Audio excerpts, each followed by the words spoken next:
पहली तस्वीर आपके सामने रखते हैं बरेली की, जहां हिंसा के आरोपी तौकीर रजा के करीबी वाजिद बेग पर उनके मैरिज हॉल पर आज भी बुलडोजर एक्शन हो रहा है। वाजिद बेग के मैरिज हॉल पर कल भी बुलडोजर चला, लेकिन मैरिज हॉल बहुत मजबूती से बना हुआ है, इसलिए कल इसे पूरी तरह से डिमोलिश नहीं किया जा सका था। मैरिज हॉल के बचे हुए हिस्से को आज गिराया जा रहा है। वाजिद बेग समाजवादी पार्टी का पूर्व पार्षद है और उस पर अवैध कब्जा कर बारात घर बनाने का आरोप है। 26 सितंबर की बरेली हिंसा के सभी 12 मुकदमों में वाजिद को आरोपी बनाया गया था और अब तक ये फरार है। पुलिस के मुताबिक इसी मैरिज हॉल में बरेली हिंसा की साजिश रची गई थी। इस 2 मंजिला बारात घर के लिए बरेली विकास प्राधिकरण से ना तो लेआउट पास कराया गया और ना नक्शा मंजूर कराया गया था। हमारे सहयोगी अभय पराशर इस खबर पर लाइव जुड़ गए हैं। अभय, तस्वीरें आप दिखाएं, बुलडोजर एक्शन इस वक्त कौन सी स्टेज पर है?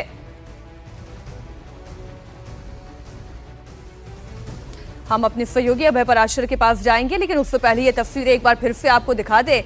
मौलाना तौकीर रजा ने इसी इमारत पर खड़े होकर यह कहा था कि योगी आदित्यनाथ की उल्टी गिनती शुरू हो गई। तब उन्हें शायद ये नहीं मालूम था कि बहुत जल्द उनके समर्थकों की उनकी उल्टी गिनती शुरू हो जाएगी। जिस तरीके से दंगा भड़का, उस दंगे में जितने लोगों के नाम शामिल थे, मौलाना तौकीर रजा से जुड़े हुए जितने वो शख्स थे जिन्होंने दंगा भड़काने की कोशिश की, ये साजिश रची, एक एक करके सबके मैरिज हॉल पर बुलडोजर चल रहा है। और एक ऐसी तस्वीर वाजिद बेग के इस मैरिज हॉल की आप देख रहे हैं। अभय पाराशर हमारे सहयोगी इस वक्त हमारे साथ जुड़ गए, उनके पास सीधा चल लेते हैं। अभय, ग्राउंड की तस्वीरें दिखाइए, ये बुलडोजर एक्शन चल रहा है, किस तरीके का इस वक्त माहौल है इलाके में? देखिए, बिल्कुल प्राची, इस वक्त बरेली के वाजिद बेग का जो बारात घर था, जो कि अवैध तरीके से बना हुआ था, वहीं पर हम मौजूद हैं। और ये जो पिछला हिस्सा आप देख रहे हैं, आगे का हिस्सा पूरा कल तोड़ दिया गया था, लेकिन ये पिछला हिस्सा जो है, आप देखिए कितना बड़ा और कितना मजबूत है, कितने पिलर्स का इसके अंदर इस्तेमाल किया गया। और ऊपर ये जो गुंबद है, ये बताया जा रहा है अभी हाल फिलहाल में ही वाजिद बेग ने बनवाई थी इस हिंसा से पहले। अभी आप देखेंगे बुलडोजर आ गया है, क्योंकि आसपास रिहायशी इलाका है, तो जब ये बिल्डिंग गिरेगी तो उनको नुकसान ना पहुंचे, इस बात का ध्यान रखना है। इसीलिए बरेली डेवलपमेंट अथॉरिटी ने अपने एक्सपर्ट्स की टीम बुलाई है, जो मौके पर पहुंच रही है। फिलहाल जो मलबा यहां पर कल गिराया गया था, उसको साइड किया जा रहा है। और आप देखेंगे ये बड़ी ड्रिलिंग मशीन है, जिससे पिलर्स को तोड़ा जाएगा। पिलर्स को तोड़ने के बाद पहले ऊपर के पिलर तोड़े जाएंगे और उसके बाद नीचे के पिलर तोड़े जाएंगे, ताकि इस पूरी बिल्डिंग को धराशायी किया जा सके। वाजिद बेग का ये बारात घर पर बुलडोजर क्यों चल रहा है, ये सबसे बड़ा सवाल है। और उसका जवाब ये है कि एक तो बिना परमिशन के यहां पर ये बारात घर बनवाया गया। आप कोई भी इस तरीके की कमर्शियल बिल्डिंग बनाते हैं तो आपको कंसर्न अथॉरिटी से एक परमिशन लेनी होती है, जिसके कुछ रूल्स रेगुलेशन होते हैं। कुछ भी फॉलो नहीं किया गया, क्योंकि सपा से पूर्व पार्षद थे और चलती थी, और उसी के चलते इन्होंने इस बिल्डिंग को बना दिया। लेकिन सबसे बड़ी गलती क्या कर दी वाजिद बेग ने, तौकीर रजा के साथ मिलकर 26 सितंबर की जो पूरी साजिश थी, वो इसी प्रेमिसेस में रची गई, जहां पर वाजिद बेग के साथ तौकीर रजा खुद मौजूद थे। योगी आदित्यनाथ को चेतावनी दी गई यहां पर खड़े होके, उसके बाद हिंसा हुई बरेली में और तौकीर रजा गिरफ्तार हो गया। लेकिन वाजिद बेग, जो कि सपा का पूर्व पार्षद रहा है, वो फरार हो गया।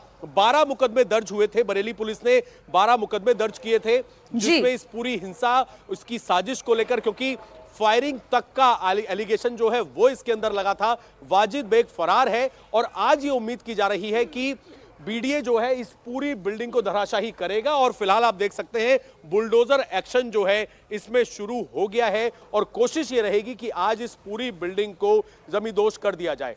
अबे, ऐसे जब भी कोई एक्शन होता है तो जो सबसे बड़ी चिंता पुलिस प्रशासन के सामने ये होती है कि उस इलाके के लोगों का क्या सपोर्ट उन्हें मिल रहा है, या फिर वहां से कोई विरोध की आवाज उठ रही है। तो जरा इलाके का हाल भी आप दिखाएं, ये किस तरीके का इलाका है, वहां पर लोगों का क्या कहना है, और फिर तस्वीरें जो आप बुलडोजर एक्शन की दिखा रहे हैं। देखिए, बिल्कुल अगर हम इलाके की बात करें, मैं आपको तस्वीरें दिखा दूं, जितने आपको आसपास की छतें दिख रही हैं आज बिल्कुल सुनसान दिखेंगी। कल जब यहां पर बुलडोजर एक्शन हो रहा था तो लोग खड़े होकर पूरा, जब यहां पर बुलडोजर एक्शन हुआ, आगे का हिस्सा गिराया गया, दीवारें गिराई गई, तो अपनी छत पर खड़े होकर देख रहे थे। लेकिन ये आप उत्तर प्रदेश का कानून व्यवस्था, लॉ एंड ऑर्डर किस तरीके का फिलहाल है, कितना स्ट्रांग है, इसी बात से अंदाजा लगाया जा सकता है कि पहले नोटिस चस्पा किए गए, बिल्डिंग सील की गई, किसी की हिम्मत नहीं है कि यहां पर कानून व्यवस्था बिगाड़ी जा सके। पुलिस प्रशासन की मौजूदगी पहले से यहां पर है, पहले से जानकारी दे दी गई थी कि ये जो बिल्डिंग है ये अवैध तरीके से बनाई गई है, इसको तोड़ना है। यही वजह है कि यहां पर पूर्व सपा का जो पार्षद है वाजिद बेग, उसके रिश्तेदार भी आसपास रहते हैं, उनके समर्थक आसपास रहते हैं, लेकिन पूरे इलाके फिर भी यहाँ पर सन्नाटा है और कानून अपना काम कर रहा है। बहुत शुक्रिया भाई, आप नजर बनाए रखिए। फिलहाल पूरी जानकारी के लिए आपका धन्यवाद। नकली दूध, नकली पनीर, नकली अंडा, नकली चावल और ना जाने क्या क्या नकली। जी हां, मिलावटखोरों ने मानो मौत का बाजार ही सजा रखा है। दिल्ली से लेकर जयपुर तक मिलावटखोरों पर पुलिस और खाद्य विभाग का हंटर चल रहा है। तो अमरोहा में 11वीं की छात्रा की मौत जंक फूड खाने से हो गई। मंगलवार को दिल्ली क्राइम ब्रांच की टीम ने सदर बाजार में छापा मारा तो सबके होश उड़ गए। जहां जहर को पैकेट में पैक किया जा रहा था, वो फूड आइटम्स जो आप अपने बच्चों को बड़े शौक से खिलाते हैं, लेकिन ये खबर सुनकर आप दंग रह जाएंगे और सतर्क भी हो जाएंगे। क्राइम ब्रांच ने जब छापा मारा तो यहाँ पूरी की पूरी फैक्ट्री पकड़ी गई, जहां दर्जनों कर्मचारी एक्सपायर्ड फूड आइटम्स का पैकेट बदल रहे थे, नया बारकोड और नई डेट एडजस्ट कर रहे थे ताकि इन जहरीले फूड आइटम्स को फ्रेश बताकर बाजार में खपाया जा सके। अमरोहा की बात कर लें, 16 साल की अहाना की मौत हो गई। घर वालों का दावा यह है कि अहाना रोज जंक फूड खाती थी, जिससे उसके आंतों में छेद हो गया। दिल्ली एम्स में रविवार को उसकी मौत हो गई। सोमवार को जयपुर से हैरान करने वाली खबर भी आई, जहां खाद्य विभाग की टीम ने एक फैक्ट्री में जब छापा मारा तो नकली घी का पूरा जखीरा मिला। बड़े बड़े ब्रांड्स के पैकेट में मिलावटी घी पैक किया जा रहा था। मतलब ये कि जो हम फ्रेश और सेफ समझकर खा रहे हैं, जरूरी नहीं कि वो भी सुरक्षित हो, वो भी जहरीला हो सकता है। और फिर जो जंक फूड खा रहे हैं उनकी क्या स्थिति होती है, वो अमरोहा की खबर हमने आपको दिखाई ही। और अभी में सबसे पहले बात अब दिल्ली की कर लेते हैं, जहां क्राइम ब्रांच ने एक फैक्ट्री पर दबिश दी, जिसके बाद मिलावटखोरी के बड़े रैकेट का पर्दाफाश हुआ है। दिल्ली में एक्सपायर्ड फूड प्रोडक्ट्स बेचने वाले गैंग का पर्दाफाश हुआ है। सदर बाजार इलाके में छापेमारी के दौरान क्राइम ब्रांच ने खुलासा किया, बेबी फूड प्रोडक्ट्स में नया बारकोड और नई एक्सपायरी डेट डालते हुए कुछ लोगों को पकड़ा गया। एक्सपायर्ड प्रोडक्ट्स को ये लोग नए पैकेट में पैक करके बाजार में सप्लाई किया करते थे। क्राइम ब्रांच ने 7 लोगों को गिरफ्तार कर लिया है। सबसे खतरनाक बात यह है कि मिलावटखोर बच्चों की जान से खिलवाड़ कर रहे थे। यहां सबसे ज्यादा बेबी फूड आइटम्स मिले जो एक्सपायर हो चुके हैं, लेकिन ये लोग नए पैकेट में पुराना माल पैक कर रहे थे। मशीन से ये लोग नया बारकोड डाल रहे थे। कोल्ड ड्रिंक्स, चॉकलेट समेत कई फूड आइटम्स को ये नए पैकेट में पैक कर रहे थे। चिंता की बात तो ये है कि इन प्रोडक्ट्स को ऑनलाइन प्लेटफॉर्म्स तक पहुंचाया जाता था, जहां से ये हमारे और आपके घरों तक पहुंचता है। ये एक्सपायर्ड फूड प्रोडक्ट्स बाजारों में भी सप्लाई करते हैं। अटल जायसवाल नाम के शख्स की देखरेख में जहरीली साजिश चल रही थी। उसके 7 स्टाफ को पकड़ लिया गया है। एक्सपायरी डेट बदलकर कैसे परोसा जा रहा जहर।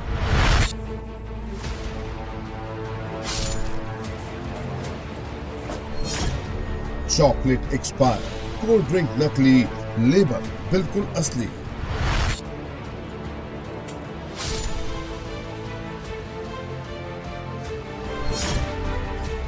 देसी घी, मोबाइल, कॉस्मेटिक, कहां तक फर्जीवाड़े की ट्रिक। अब देखिए, जो फास्ट फूड खाकर बीमार हो रहा है ये तो उसकी अपनी गलती है, लेकिन जो अच्छा खाना खरीद कर खा रहा है ये सोचकर कि वो अच्छा खा रहा है, वो भी तो जहर से तड़प ही रहा है। और हद तो ये हो गई कि जो प्रोडक्ट्स आप अपने बच्चों को खिलाते हैं उनके साथ भी साजिश की जा रही है। खबर दिल्ली की है। दिल्ली की इस फैक्ट्री में कई कर्मचारी काम कर रहे थे। बड़े बड़े नामी गिरामी कंपनियों के पैक्ड फूड आइटम्स को नए पैकेट में भर रहे थे। सदर बाजार के 2 पॉइंट्स पर दिल्ली क्राइम ब्रांच ने कल छापेमारी की। इस दौरान पुराने फूड प्रोडक्ट्स की नई पैकेजिंग की जा रही थी। पुलिस को यहां से भारी मात्रा में एक्सपायर्ड फूड प्रोडक्ट मिले। ज्यादातर फूड प्रोडक्ट, आप हैरान रह जाएंगे, बेबी फूड के थे। इसमें expired chocolate, biscuit, wafer, cold drink, ketchup, सब कुछ था। और इसके तार विदेशों तक जुड़े हुए हैं।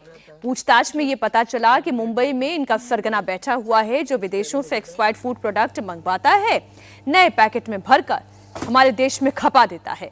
हैरानी की बात तो यह है कि ई कॉमर्स प्लेटफॉर्म और बाजारों में धड़ल्ले से इनकी सप्लाई की जा रही है और आपको पता भी नहीं चलेगा कब आपके घर भी ऐसा ही जहर आप खुद खरीद कर अपने बच्चों को खिला देंगे। अब दिल्ली की इस फैक्ट्री में मौजूद वर्कर्स एक्सपायर्ड आइटम्स को नए पैकेट में भर रहे थे। यहां मौजूद एक कर्मचारी से पूछा गया तो उसने बताया कि कैसे लोग खाने पीने की जहरीली चीजों की पैकेजिंग किया करते थे। एक डेट रहता है जो एक्सपायरी हो जाता है, हम लोग एक्सपायरी हो जाता है जो हम लोग डेट लगाते हैं सही करके, ऐसे हम लोग सही करके ऐसे सही से लगाते हैं। जोर से बोल, ऐसे लगाते थे दिखा। इस काम को कौन कहता है करने के लिए? नीचे बोलता है नीचे कौन? ठीक है, क्या नाम है लाला जी का? अटल जायसवाल। अटल जायसवाल। ये कहते हैं ये मैन्युफैक्चरिंग चेंज कर दो। हाँ, एक्सपायर्ड फूड प्रोडक्ट्स का ये गैंग कैसे ऑपरेट करता है, ये भी जब आपको जानकारी देंगे तो आप हैरान रह जाएंगे। ये गैंग विदेशों से बड़े बड़े ब्रांड्स के पैक्स मंगवाता है, ये प्रोडक्ट्स मंगवाता है और ये कौन से प्रोडक्ट होते हैं जो एक्सपायर हो चुके हैं, सस्ते में मिल जाते हैं। ऐसे में अब इनकी एक्सपायरी डेट या तो नजदीक होती है या फिर जा चुकी होती है, फिर उसका लेबल बदलता है, बैच नंबर बदलता है, एक्सपायरी डेट, यहाँ तक कि QR कोड भी बदलकर नई पैकेजिंग के साथ उसे बाजार में महंगे दाम पर बेच देते हैं। ये जहर बड़े बड़े मॉल्स, ऑनलाइन प्लेटफॉर्म से आपके घर तक पहुंच रहे थे। अब आप सोचिए कि इस तरह की न जाने कितनी यूनिट और एक्टिव होंगी। ये तो महज एक यूनिट है। अब दिल्ली की सदर बाजार की इन फैक्ट्रियों में क्या क्या मिला है ये भी आपको बताते हैं। यहाँ वो आइटम्स मिले जो आप अक्सर अपने बच्चों को खिलाते हैं। यहाँ एक्सपायर्ड कोल्ड ड्रिंक्स, पुराने चॉकलेट जिन्हें खाना मौत को दावत देने जैसा है, चॉकलेट वाली बिस्किट्स जिनकी एक्सपायरी डेट भी जा चुकी है, महंगे केचप, चिप्स और वेफर्स भी यहाँ से बरामद किए गए हैं। इस मामले में बहुत सारे एक्शंस लिए गए हैं, लेकिन अभी और एक्शन लेने की जरूरत है।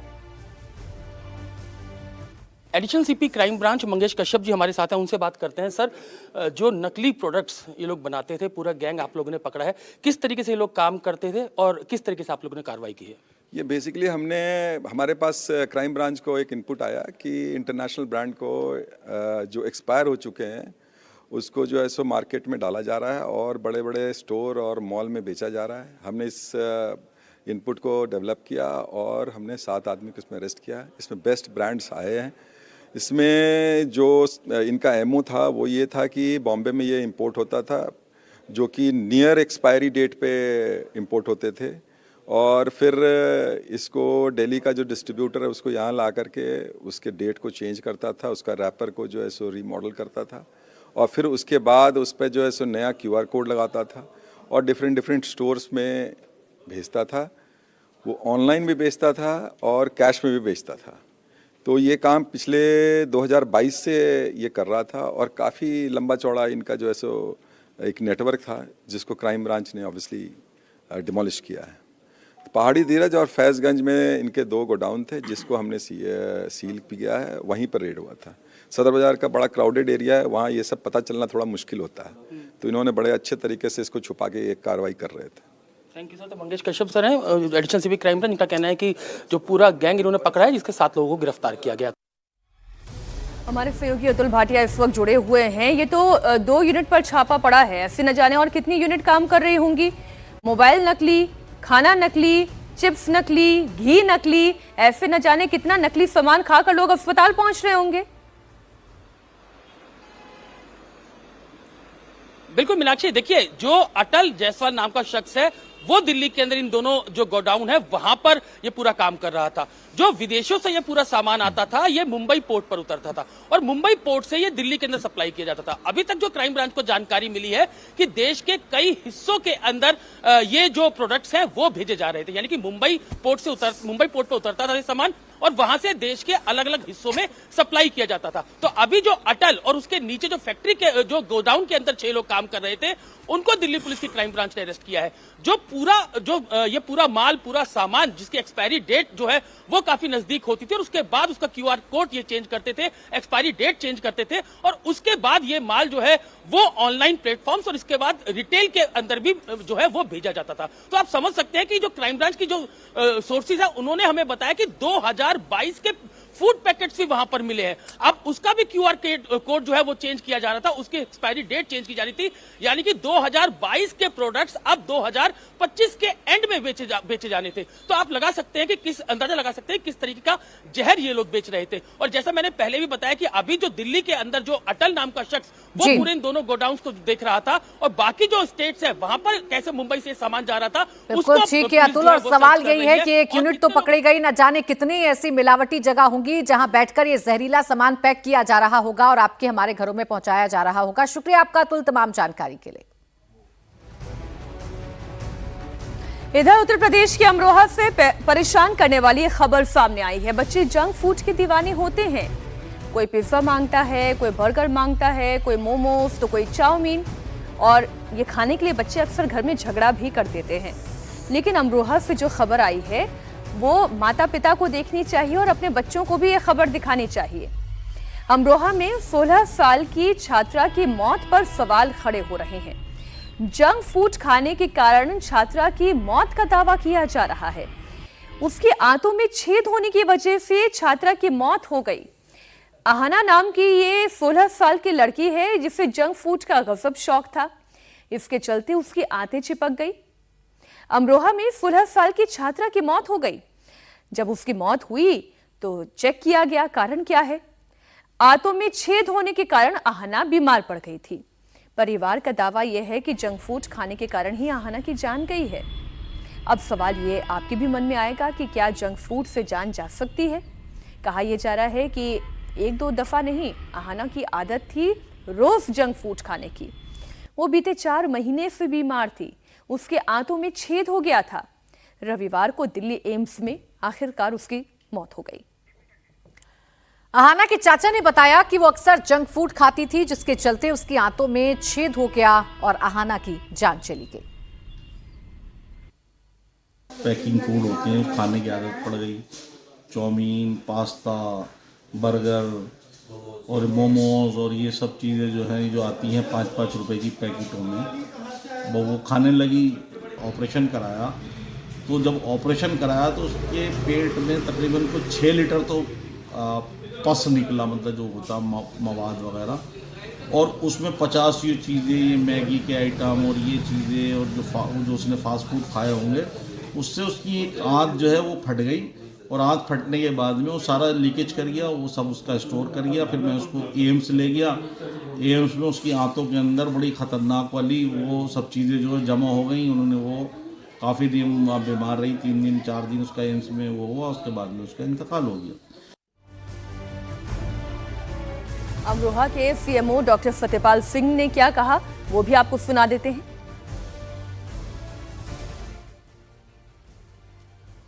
फास्ट फूड की वजह से डेथ होना बताया गया है। इस बारे में मेरा ये कहना है कि बच्चों को फास्ट फूड से दूर रहना चाहिए, क्योंकि फास्ट फूड में टॉक्सिन के तौर पे मसाले ज़्यादा होते हैं, फैट ज़्यादा होता है, तो इनसे गैस्ट्राइटिस और फैटी लिवर होने की संभावना रहती है। और लगातार खाते हैं तो ये चीज़ें गैस्ट्राइटिस से भूख मरती है, लीवर की फैटी लिवर से भूख मरती है। तो दाल, सब्जी, रोटी, हरी सब्जी, सलाद, दूध, दही, यही बच्चों के लिए अच्छा है। और मैं चाहूँगा कि सभी पेरेंट्स इस पर ध्यान देंगे और इस तरह की चीज़ों को बच्चों को प्रोत्साहित नहीं करेंगे। अब खबर बिहार से, जहां गृह मंत्री का पद संभालने के बाद मंत्री सम्राट लगातार एक्शन में है। पहले उन्होंने अतिक्रमण के लिए जंग छेड़ी और अब माफिया के खिलाफ एक्शन का ऐलान कर दिया है। बिहार पुलिस ने 19 जमीन और भूमाफियाओं की लिस्ट तैयार की है और ईडी से इनकी करीब 50 करोड़ रुपए की संपत्ति जब्त करने को कहा है। बिहार के गृह विभाग ने ईडी को जो लिस्ट भेजी है उसमें 8 जमीन और 11 बालू माफियाओं के नाम शामिल हैं। जमीन माफियाओं की लिस्ट में दानापुर के बाहुबली रीतलाल यादव के भाई पिंकू यादव का नाम भी शामिल है। रीतलाल यादव जेल से ही दानापुर सीट पर चुनाव लड़े थे, लेकिन उन्हें हार का सामना करना पड़ा था। रीतलाल यादव के लिए प्रचार करने खुद लालू यादव गए थे। कुल 19 माफियाओं की लिस्ट में अकेले यादव समुदाय के 9 माफिया शामिल हैं। बिहार के गृह मंत्री बनने के बाद सम्राट चौधरी ने जमीन, शराब और बालू माफिया के खिलाफ एक्शन का ऐलान किया था। अब उनके ऐलान का असर भी साफ दिखाई दे रहा है। बिहार सरकार ने जिन 8 भू माफियाओं की लिस्ट तैयार की है, उनमें पटना जिले के 5 माफिया शामिल हैं। लिस्ट में रीतलाल यादव के भाई पिंकू यादव के अलावा दानापुर के पारस राय, उनका बेटा राजवल्लभ कुमार भी शामिल है। 11 बालू माफियाओं की लिस्ट में अकेले बांका जिले के 6 माफिया शामिल हैं। बांका के नीलेश यादव और उनका भाई संजय यादव उनका भी नाम है। बादल यादव और उसके भाई आजाद यादव का नाम भी है। मनेर के राम प्रवेश सिंह और उनके भाई बिशुन दयाल सिंह की प्रॉपर्टी भी जब्त होगी। सिर्फ आप लोगों की जानकारी के लिए हम लोगों ने भू माफिया के कुल ऐसे 8 भू माफिया को चिन्हित किया है जिला के सहयोग से, जिनके ऊपर आपराधिक इतिहास है और जिन्होंने अपराधजनित की संपत्ति उसको संग्रहण भी किया है। और इन 8 भू माफिया को चिन्हित करने के बाद हम लोगों ने विभिन्न स्रोतों से उनके द्वारा अर्जित की गई संपत्ति, चल और अचल दोनों प्रकार की संपत्ति का पता लगवाया और 8 लोगों के विरुद्ध कार्रवाई करने के लिए PNLA prevention of money laundering act के तहत कार्रवाई करने के लिए अपराधजनित संपत्ति का संपहरण करने के लिए प्रस्ताव भेजा है। कुल जो संपत्ति चिन्हित की गई है ये 39.7 करोड़ रुपए की संपत्ति का प्रस्ताव भेजा गया है। नीतीश चंद्र हमारे सहयोगी जुड़ गए ज्यादा जानकारी के साथ। नीतीश, इस लिस्ट में कौन कौन नाम शामिल हैं? यादव नाम तो इसमें शामिल हैं और कितने माफिया हैं जिन पर ये शिकंजा कसा जाएगा और माफियाओं का नामो निशान बिहार से हटाया जाएगा? जी हाँ, देखिए अभी जो पहली सूची आई है उसमें 19 माफियाओं के नाम है, जिनमें ये बताया गया है कि इसमें 8 जो हैं वो ज़मीन माफिया हैं और 11 जो हैं वो बालू माफिया हैं। सबसे ज़्यादा बालू माफिया की संख्या जो है वो बांका ज़िले से है। वहाँ से 6 ऐसे बालू माफिया हैं जिन्होंने अपराध के जरिए जो है संपत्ति अर्जित की है। और जो एक नया कानून बना था BNS 107 के प्रावधानों के तहत अपराध से अर्जित संपत्ति को जब्त करने का अधिकार है, तो उसके बाद से ही लगातार ये अभियान की शुरुआत की गई और अब तक करीब 1400 के आसपास जो ऐसे माफिया हैं उनकी लिस्ट बना ली गई है, उनकी पहचान कर ली गई है।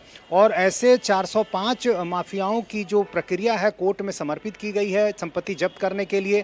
70 की जो है वो प्रक्रियाधीन जो हो चुकी है और उनमें से 3 को लेकर आदेश पारित भी हो चुका है। हालांकि जिन लोगों के बारे में आदेश पारित हुआ वो फिर ऊपरी अदालत में चले गए, इसलिए अभी वो बुलडोजर की प्रक्रिया हमें देखने को नहीं मिल रही है। लेकिन ये साफ तौर पर दिख रहा है कि नई सरकार बनने के बाद लगातार सरकार एक्शन में है और जितने भी माफिया हैं उनकी पहचान कर उन पर कार्रवाई की जा रही है। इसके अलावा शराब माफियाओं की पहचान की गई है। 289 ऐसे शराब माफिया हैं जिनकी पहचान की गई है और उनके खिलाफ भी आने वाले दिनों में कार्रवाई की जाएगी। इसमें कई ऐसे माफिया हैं जिन्होंने अपराध के जरिए बालू के कारोबार से, जमीन के कारोबार से, शराब के अवैध कारोबार के जरिए बड़े पैमाने पर संपत्ति अर्जित की है। तो अब पुलिस की नज़र इन माफियाओं पर है और अब उन पर नकेल कसने की तैयारी शुरू कर दी गई है।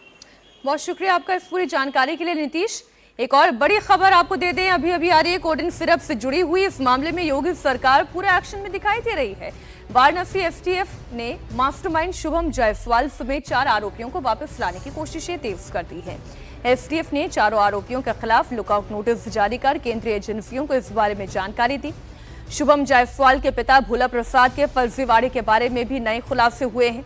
STF की जांच में आया है कि भोला प्रसाद ने रांची में फर्जी दस्तावेजों के आधार पर शैली ट्रेडर्स नाम की एक कंपनी खोली। झारखंड में 10 और उत्तर प्रदेश में 100 से अधिक फर्जी फर्मों के जरिए करोड़ों की तस्करी की। भोला प्रसाद ने खुद को एक मेडिकल फर्म में महज 7,000 रुपए महीने की सैलरी पाने वाला कर्मचारी बताया और इसी फर्जी अनुभव प्रमाण के आधार पर झारखंड के ड्रग्स विभाग ने लाइसेंस भी दे दिया। तो फर्जी दस्तावेजों के जरिए शैली ट्रेडर्स कंपनी खोली गई और सोचिए जरा, महज 7,000 रुपए कमाने वाले के तौर पर अपने आप को दिखाया और कहा कि कैसे फार्मा कंपनी में वो काम करता था और इसी दस्तावेज, वो भी फर्जी दस्तावेज था, इसी दस्तावेज के आधार पर उन्हें लाइसेंस भी मिल गया। जैसे जैसे जांच होती चली जा रही है, पूरा रैकेट खुल रहा है और कहां कहां तक इसका जाल था वो भी सब साफ हो रहा है। वाराणसी की एसआईटी की जांच में यह बड़ा खुलासा हुआ है। शुभम जायसवाल के खिलाफ भी लुकआउट नोटिस जारी किया जा चुका है। छानबीन हो रही है। शुभम के पिता ने कितना बड़ा पूरा काला कारनामा तैयार किया था, कोडिन सिरप कैसे खड़ी की गई, ये कंपनी कैसे खड़ी की गई, उसके बारे में पूरी जानकारी अब एसआईटी के पास है। ये वही शुभम जायसवाल है जिसको लेकर विपक्ष लगातार सवाल खड़े कर रहा था। शुभम जायसवाल को अभी तक क्यों नहीं पकड़ा गया, शुभम जायसवाल के खिलाफ क्या कार्रवाई की जा रही है, तमाम सवाल विपक्ष की तरफ से उठाए गए। सदन में भी हंगामा हुआ, लेकिन सबके बीच अब शुभम जायसवाल को पकड़ने के लिए कोशिशें तेज हो गई हैं। लुकआउट नोटिस जारी कर दिया गया है। शुभम के पिता को पहले ही पुलिस अपनी गिरफ्त में ले चुकी है, उनसे लगातार पूछताछ की जा रही है। कैसे पूरी कंपनी खोली गई, कितना बड़ा फर्जीवाड़ा किया गया, कैसे फर्जी डॉक्यूमेंट्स बनाए गए, किन किन लोगों ने इनकी मदद की, ये सब कुछ अब पता लगाया जा रहा है। मुख्यमंत्री योगी आदित्यनाथ ये साफ कर चुके हैं कि एक एक आरोपी को सजा दिलाई जाएगी, एक एक दोषी को सजा दिलाई जाएगी और जरूरत पड़ेगी तो बुलडोजर एक्शन भी इस मामले में देखने को मिलेगा। कोडिन सिरप जिसको लेकर उत्तर प्रदेश की सियासत गर्म है, उसी कोडिन सिरप के जितने भी गुनेगार हैं, जितने भी आरोपी हैं, उनको पकड़ने के लिए लगातार कोशिशें जारी हैं। विशाल प्रताप सिंह हमारे सहयोगी इस वक्त जुड़ गए हैं ज्यादा जानकारी के साथ। विशाल, क्या जानकारी आपको मिल रही है? शुभम जायसवाल कहां है, इतने दिन से कहां लापता है, क्या ये कुछ पता लगाने में कामयाब हो पाई है यूपीएसटीएफ?